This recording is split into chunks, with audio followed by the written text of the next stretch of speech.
Hey there. Today let's dive into how the Trump administration's policies shaped Africa. We'll look at trade, terrorism, and human rights. First up, economic engagement.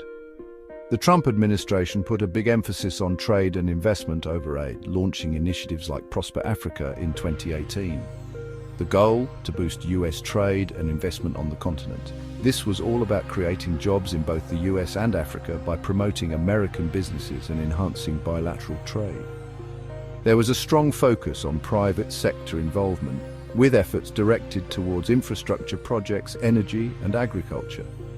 Now, while this sounds great on paper, critics argued that it often favored US corporate interests over local development, raising concerns about sustainability and equity. Next, security and counter-terrorism. A major part of Trump's policy was supporting African nations in their fight against extremist groups like Boko Haram and Al-Shabaab.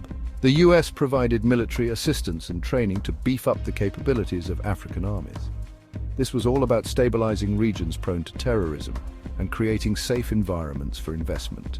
But here's the kicker: relying heavily on military solutions drew criticism from human rights advocates.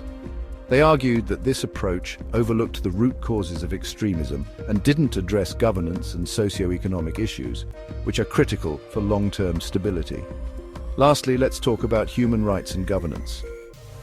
The Trump administration's focus on economic and security objectives often led to a perceived disengagement from promoting democratic values and human rights. This was quite a shift from previous US policies that prioritized these issues. Countries with poor governance or human rights records like Egypt and Ethiopia received significant support despite ongoing concerns. Critics said this transactional approach undermined long-term stability and democratic development in Africa, potentially leading to increased authoritarianism and social unrest. So, there you have it. The Trump administration's approach to Africa was a mixed bag, emphasizing trade and security, but often at the expense of human rights and democratic values. It's a reminder that while economic and security interests are crucial, they must balance with the promotion of governance and human rights for sustainable development. If you found this video insightful, don't forget to like, share, and subscribe to our channel for more deep dives into important topics. Thanks for watching.